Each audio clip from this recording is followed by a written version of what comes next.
But the thing is Mr. Thompson is misleading these people. All right, you'll have a chance Mr. to Thompson straighten. don't even have an office. All right. I mean, he's a crazy man. He ran after Janet Reno. No. Miami House stated that Mr. Thompson is about to get disbarred because he's a crazy man. Does the name Jack Thompson ring a bell to you? He's an activist and former lawyer best known for a string of increasingly wild legal stunts to control the sale of what he deems obscene to kids.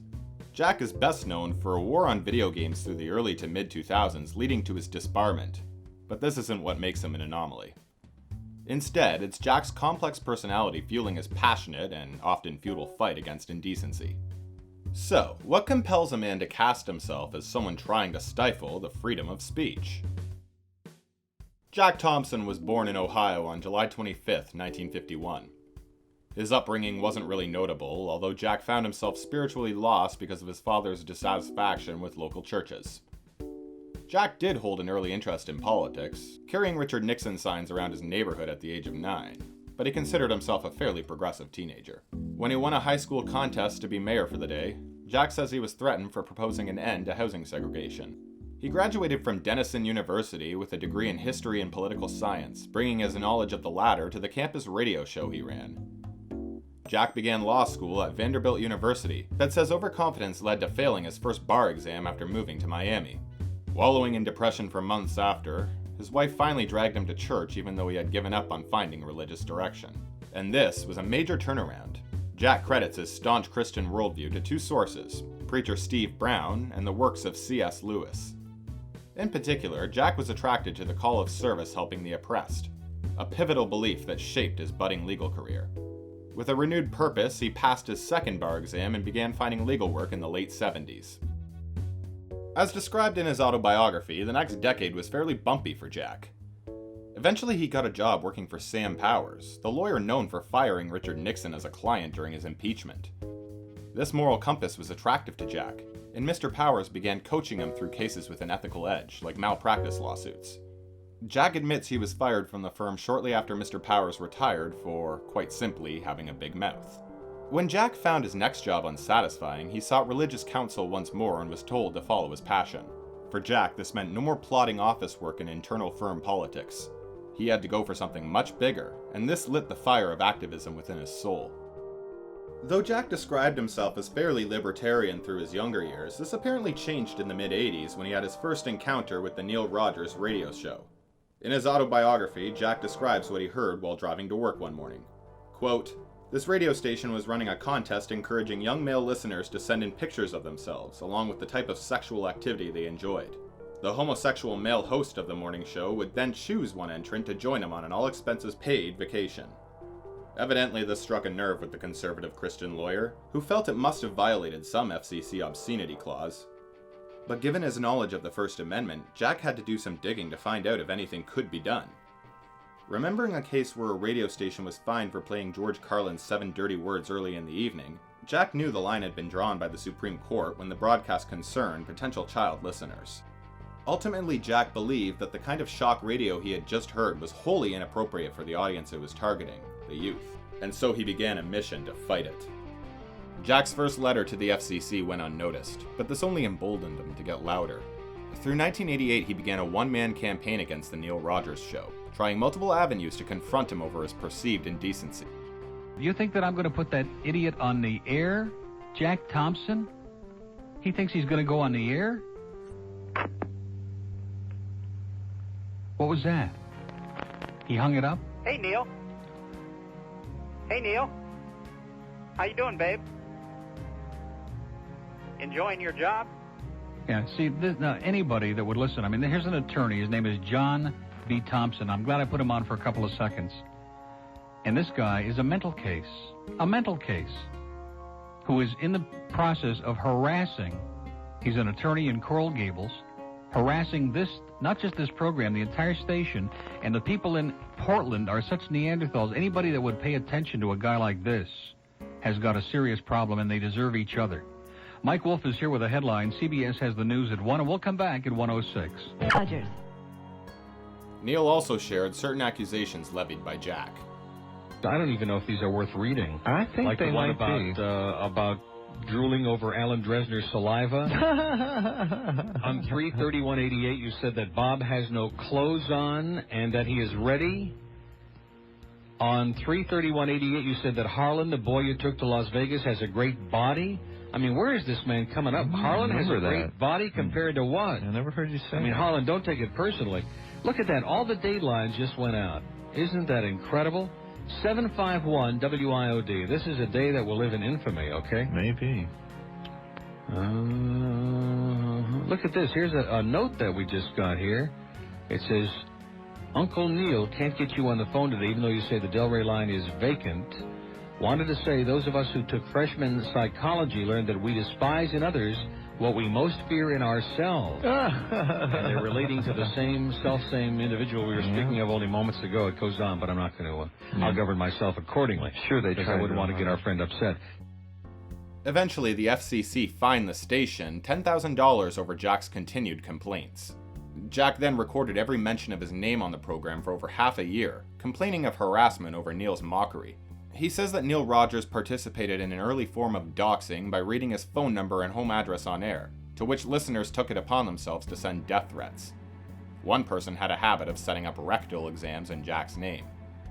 Jack then tried suing the radio station to stop mentioning his name, but this failed and Jack began taking note of every time he came up as a subject. In response, Jack began contacting station advertisers to stop buying airtime, for which he was countersued by the station. This scuffle went on for several months, and Jack counted at least 40,000 mentions, which he equated to a lawsuit of over $200 million. Apparently, this was because of an agreement of $5,000 for every time Jack's name came up.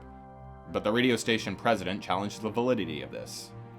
Jack alleged that Neil Rogers threatened to have his bodyguard beat him up if he followed through with the lawsuit.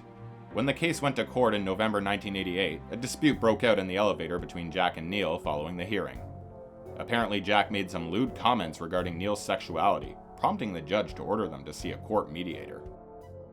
This ordeal led directly to the conflict with Jack's newest rival, one Janet Reno. Jack ran as a Republican against Janet in her re-election bid for Dade County State Attorney, a position he promised to use to punish Neil Rogers should he win. Janet had drawn Jack's ire for her reluctance to pursue any sort of charges against Neil during the conflict, an insult Jack didn't forget. He campaigned on the platform of the incumbent being too liberal, which Jack warned would abet in the continued degradation of culture. He also said she had a drinking problem. Another infamous story is that Jack confronted Janet about her sexuality at a campaign debate. I came up with this clever plan of handing her a questionnaire, asking her, are you heterosexual, or are you bisexual, or are you homosexual, and so forth. She put her arm on your shoulder and said, I'm only attracted to virile men, which is why I'm not attracted to you. Mm-hmm. And then you filed battery charges against her. Well, she grabbed a hold of me and shook me. She didn't hurt me, but I was annoyed. I was angry that she dealt with it in that fashion, and that was a mistake. I shouldn't have done that. I should have, but I'm glad. I think it was reasonable to ask her the question. Adding insult to injury, Janet won with 69% of the vote. It seems Jack couldn't get over this loss to Janet. To him, the moral fabric of society was on the line, so he decided to investigate who had supported his opponent through the election. This led him to his first encounters with Two Live Crew, a controversial hip-hop group run by Luther Campbell. Hip-hop was emerging as one of the hottest genres of the time, but folks like Jack Thompson found issue with the lyrics, which were often sexually charged or made reference to violence. Though there were usually warning stickers on such albums, Jack still found this music too vile to be in the hands of children. Amidst calls for censorship, Janet Reno stood as the sole prosecutor who defended the group's First Amendment rights, forming an unlikely friendship with Luther Campbell which put the rapper in Jack's crosshairs. In Luther's words, quote, "She defended our First Amendment right to be as nasty as we wanted to be." Jack's response pointed to his work with abused women to justify his fight. Quote, "I understand as well as anybody that the First Amendment is a cornerstone of a free society. But there is a responsibility to people who can be harmed by words and thoughts, one of which is the message from Campbell that women can be sexually abused." Jack tried pressuring both Janet Reno and the Florida governor to pursue obscenity charges, but when this was unsuccessful, he began working with local authorities in various municipalities to have this album and others blacklisted. The situation continued to escalate through 1990. Jack was more than capable of multitasking, though. He continued his war with Janet Reno by saying a social service group she belonged to was distributing gay propaganda. For this, he was ordered by the Florida Supreme Court to undergo psychiatric evaluation, and he was certified sane, something he proudly touted. So that you don't get sued, let me point out that the Florida bar said to me that I'm so concerned about obscenity and so concerned about the sexual abuse of women that I must be crazy. So we sat down and we agreed to have a psychologist and a psychiatrist examine me. And you know what they said my problem was, Luther? What was it? They said absolutely nothing. The only problem with Jack Thompson is he's a Christian concerned about women and children. Okay. In wake of this, Billboard magazine described him as embroiling the music industry in his anti-obscenity crusade. It described Jack using a sting tactic where he had a 16-year-old accomplice buy a 2 Live Crew album without any parental approval. Afterwards, Jack filed complaints that saw the store chains he targeted create new policies, and though he was heavily criticized, he managed to find allies along the way. Jack extended his campaign of informing the public nationwide, and by June he was featured in the LA Times in an article which captured his unconventional practices. The story opens by describing Jack's love of Batman, who he likens himself to while casting Luther Campbell as the Joker. Just as the Dark Knight sometimes uses atypical means to get the job done, Jack justifies his tactics as a necessary evil to protect children. One of the more memorable aspects of this metaphor is the revelation that Jack actually sent opponents faxes of his driver's license with Batman's face superimposed. Quote, "Just like Bruce Wayne helped the police in the movie, I have had to assist the sheriff of Broward County." But in the midst of recapping the feud with Luther Campbell, we learn a few telling insights into Jack's moral outlook. For instance, he was well liked in his role as a Sunday school teacher, and many assault cases he took on as a lawyer were done pro bono. We also learn that Jack is fully aware of his imperfections. Quote, "I still have a few major personality flaws to work out, but I am not crazy. I have to work on tolerance a lot, anger and impatience with God and others. Sometimes these things get me into trouble." Jack paid for most of his legal battles out of pocket, rather than relying on donors or special interest groups. He was confident that although he would be condemned in his own time, future generations may see the value in his crusade even if it didn't wind up wholly successful. Though Jack had a friend in the Broward County Sheriff who threatened local stores with obscenity charges should they sell these albums, Luther Campbell wasn't about to be pushed around. Some members of 2 Live Crew were arrested, and Luther argued that his music had the same sociological value as any rock and roll song considered risque. As if to taunt Jack, the group put out a single called Banned in the USA, which magazines predicted would top radio charts. It managed to hit number 20 on Billboard Hot 100, no doubt thanks to both the media storm surrounding the group and their sampling of Bruce Springsteen. In retaliation, Jack Thompson tried getting in touch with the boss's manager to have him take action against 2 Live Crew. He demanded Bruce, quote, "protect Born in the USA from its apparent theft by a bunch of clowns who traffic toxic waste to kids. If he does not, then I'll be telling the nation about Mr. Springsteen's tacit approval of the above." It's unclear if there was ever a response, but it doesn't seem likely. Banned in the USA appeared to be a direct response to the accusations that the group didn't dabble in social commentary. Remixing interview clips, George Bush, and legal proceedings, the song famously declared, quote, "This is not China, this is not Russia," in response to the battle the group was fighting for free speech. But their music was in fact deemed obscene by the court, though Luther pressed on in service of his art. Jack Thompson wasn't partisan about who he viewed as his friends and enemies in the battle. He was backed by the likes of Tipper Gore, and criticized the GOP for hosting rapper Eazy-E at a charity event. The situation came to a head when Jack and Luther spoke on the Phil Donahue Show.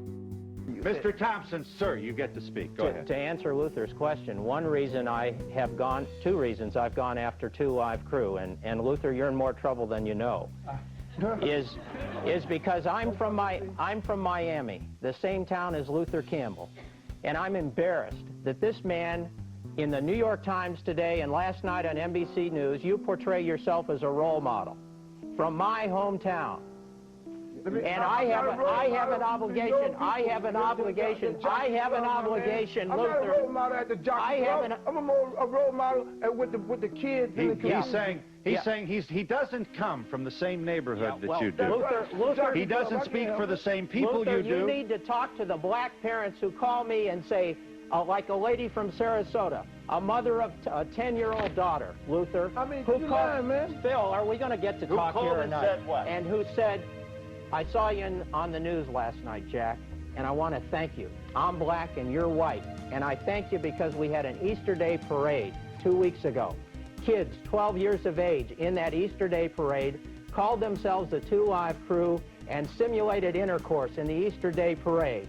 And she's proud of what I'm doing to stop you from peddling obscenity to children of all colors. Mr. Thompson. While Jack's fight had momentum, all members of 2 Live Crew were eventually acquitted, and the album was no longer labeled obscene. The group really could be as nasty as they want to be. Jack Thompson, of course, only grew louder. By 1991, he was becoming a well-known anti-pornography and anti-obscenity activist, going after groups like NWA in similar fashion to his war on 2 Live Crew. He found an ally in Wayne LaPierre, head of the National Rifle Association, who complained to the Washington Post that record companies held a double standard. Quote, Wayne LaPierre also says Time Warner is hypocritical. It invokes First Amendment protection in refusing to withdraw Cop Killer, he says, but 2 of its magazines, Time and People, turn down our ads and censor us. In 1992, Jack Thompson was offered a job by convicted criminal Oliver North for his Freedom Alliance organization. Jack had it in for Time Warner following the release of Body Count's single Cop Killer, which he believed was, quote, advocating overthrow of government by the assassination of any officer of such government. Once more, he vowed to punish the executives if they didn't take him seriously. The track was already taking heat from all levels of government for its eponymous content, though writer Ice-T defended his work as a protest record. Jack wasn't having it though, so he kept up pressure on Time Warner. He reportedly attended Time Warner's shareholder meetings with several police widows to drive home his point. Eventually, the company acquiesced by letting Body Count out of their contract and desisting from further promotion of Cop Killer. It seems Jack had found his calling, and he branched out from going after just hip-hop artists to targeting more mainstream stars like Madonna. Jack was becoming concerned over the recent growth of MTV, a staple of 1990s culture. Writing to the US Secretary of Defense, he urged him to quit running US Army ads on what he saw as a softcore porn channel. Jack drew the link between pornography and violence, suggesting that the US military not draw more attention to the association given their recent problem of sexual harassment scandals. Regarding MTV, Jack told its parent company Viacom to, quote, clean up its broadcasts and stop mentally molesting an entire generation. Jack found himself in hot water in 1992 following a tiff with a fellow lawyer named Stuart Grossman. Escapist magazine wrote that Jack made false accusations against his colleague, for which he was publicly reprimanded in order to pay a $3,000 fine. Despite the humiliation, Jack turned heel with an unprecedented response. He argued before another judge that the entire Florida bar was unconstitutional, on the grounds that it was discriminating him. Jack believed it had a, quote, pro-gay liberal agenda, which actively infringed on his freedom of religion. Unsurprisingly, this didn't go anywhere, but his actions did eventually earn him the ACLU's dubious title of Art Censor of the Year. Despite this, Jack frequently spoke to the media, casting himself as a lone gatekeeper holding back the barbaric popular culture threatening America. Jack insisted he wasn't just some stuffy buzzkill, even saying he was a fan of the late Frank Zappa. He summed up his beliefs in an interview with GameSpy. Quote, I subscribe to the 3 legs of the stool of conservatism, as Ronald Reagan defined them. A strong defense, limited government, and a moral basis for culture. That's what I became, and that's what I still am. This didn't prevent him from being labeled a nuisance to the music industry. But those who thought Jack was obsessive at this stage had no idea what was in store for them. That's because in 1997, a tragedy took place that would totally change Jack's direction. And for better or worse, his resolve would never be stronger.